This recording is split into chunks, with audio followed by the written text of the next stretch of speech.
Assalamualaikum warahmatullahi wabarakatuh. Perkenalkan, saya Bagas Dwi Pangestu, mahasiswa dari UIN Sunan Ampel, Surabaya, jurusan Ilmu Komunikasi. Pada kesempatan kali ini, saya akan mempresentasikan sebuah PowerPoint dari kelompok saya, yaitu kelompok 2, untuk memenuhi tugas Sosiologi Komunikasi. Jadi langsung saja kita ke PPT-nya. Ya, di sebelah kanan terdapat nama-nama dari kelompok 2, yaitu kelompok saya, dan di sebelah kiri adalah judul yang akan kita bahas nantinya, yaitu Pusat Perhatian sebagai Ruang Lingkup Sosiologi Komunikasi. Langsung saja, sebagai ilmu pengetahuan, tentu saja Sosiologi Komunikasi memiliki ruang lingkup. Ruang lingkupnya apa aja? Kita lihat di poin-poin tersebut, yaitu ada struktur, pusat perhatian, perilaku masyarakat, efektivitas komunikasi massa, dan efek-efek sosial.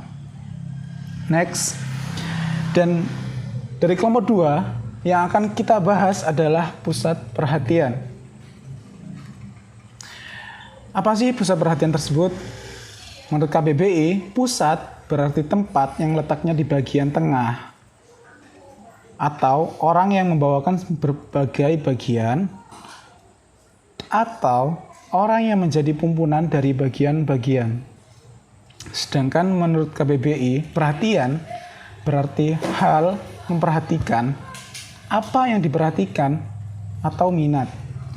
Jika keduanya digabungkan dan digali maknanya melalui sudut pandang sosiologi, yaitu berarti orang yang memiliki sesuatu yang dapat membuat orang di sekitarnya memperhatikannya karena suatu hal tersebut, sehingga semua mata tertuju padanya. Pusat perhatian dalam komunikasi. Pusat perhatian dalam komunikasi dapat diartikan orang yang terlihat menonjol dalam penyampaian suatu pesan atau gagasan kepada dua orang atau lebih, dan di dalam suatu pertemuan, sedangkan individu lainnya hanya memperhatikan dan tidak banyak menyampaikan gagasan. Hal ini biasanya terjadi dalam komunikasi individu dengan kelompok. Hal ini memberikan wawasan tentang topik pembicaraan dan dominan seseorang dalam berkomunikasi di tengah-tengah masyarakat. Oleh karena itulah, atas latar belakang ini, sosiologi komunikasi dipelajari sebagai ilmu pengetahuan. Pusat perhatian ini menjadi sasaran komunikator, maksudnya adalah bagaimana suatu peran itu disampaikan sehingga dapat menjadi pusat perhatian dalam aktivitas tersebut.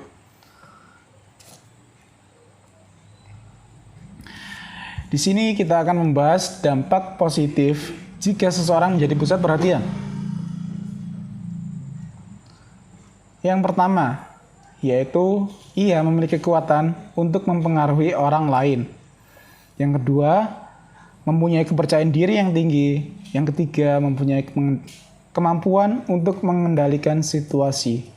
Dan yang keempat, yaitu dapat mengambil sebuah keputusan demi kepentingan kelompok. Dan di slide selanjutnya, slide ini, kita dapat lihat bahwa dampak negatif menjadi pusat perhatian juga ternyata ada. Yang pertama, dapat merasakan hal yang tidak nyaman. Yang kedua, grogi atau tidak percaya diri. Yang ketiga, orang lain akan menjadi ketergantungan terhadap si pusat perhatian. Untuk poin pertama dan kedua, ini biasanya dirasakan oleh orang-orang yang tidak terbiasa menjadi pusat perhatian. Tetapi berbeda dengan poin ketiga, yaitu dampak ini biasanya dirasakan oleh orang-orang yang sudah terbiasa menjadi pusat perhatian, seperti ketua atau pemimpin, seperti itu. Kemudian, ini adalah sebuah tips bagaimana cara menjadi pusat perhatian dalam komunikasi. Jadi di sini terdapat berbagai cara ya, dari 1 sampai 7. Yang pertama yaitu tingkatkan interaksi sosialmu dengan orang lain. Kalau kamu bersikap pasif, kalian tidak akan menjadi pusat perhatian. Hanya orang-orang aktif yang akan menjadi pusat perhatian. Karena ya bisa kalian tahu sendirilah kalau orang pasif itu sangat membosankan. Dan kedua, bicaralah dengan kepercayaan diri yang tinggi dan hilangkan semua keraguan. Yang ketiga, jangan minder.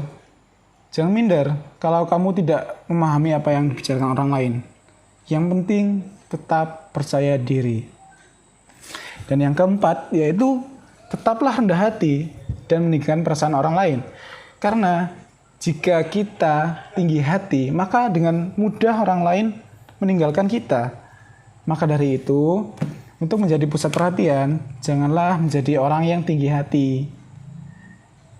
Yang kelima, yaitu menonjolkan kebahagiaan. Ternyata hal ini juga salah satu cara menjadi pusat perhatian. Karena apa? Karena orang yang terlihat bahagia akan mudah mendapat perhatian bagi orang-orang di sekitarnya. Dan yang keenam, yaitu cermati dan tiru bahasa tubuh lawan bicara. Dengan cara ini, maka orang lain akan memperhatikan kita, menghargai kita. Karena kita juga menghargai mereka. Dengan cara kita mencermati dan meniru bahasa tubuh mereka. Seperti itu. Dan yang ketujuh sekaligus terakhir, yaitu yang paling penting dari semua tersebut, yaitu tetaplah menjadi diri sendiri. Karena percuma jika kita menjadi orang lain demi mendapatkan perhatian. Karena hal itu akan membuat kita tidak nyaman, membuat kita menjadi orang lain, tidak menjadi diri sendiri. Dan itu adalah cara yang, maksudnya jika kita menjadi orang lain untuk mendapatkan perhatian, itu cara yang tidak baik. Terutama bagi diri sendiri. Dan next, di sini kita akan meneliti indikator seseorang agar dapat dikatakan sebagai pusat perhatian. Yang pertama, indikatornya yaitu dapat berkomunikasi dengan baik. Itu pasti. Kalau orang tidak dapat berkomunikasi dengan baik, bagaimana dia akan mendapatkan pusat perhatian dari orang banyak? Yang kedua, memiliki pengaruh yang besar bagi masyarakat sekitar. Biasanya, orang-orang yang memiliki pengaruh besar bagi masyarakat sekitar, orang itu biasanya dicantumkan atau apa ya? Dicap sebagai orang yang memiliki pengaruh besar dan dia dapat menjadi pusat perhatian bagi masyarakat tersebut. Yang ketiga, yaitu memiliki potensi untuk merubah dan mempengaruhi orang lain. Jika orang memiliki kemampuan ini, maka dengan mudah dia dapat dikatakan menjadi pusat perhatian. Karena tidak mungkin kalau orang yang dapat mengaruhi orang lain tidak bisa menjadi pusat perhatian. Bahkan secara tidak sadar pun dia menjadi pusat perhatian bagi orang lain. Dan yang terakhir yaitu memiliki kesan yang baik di lingkungannya sendiri. Jika orang memiliki kesan yang baik di lingkungannya sendiri, maka dengan mudah dia menjadi pusat perhatian bagi orang lain. Ya, jadi segitu saja materi dari kelompok 2 yang dapat saya sampaikan. Mari kita kembali lagi.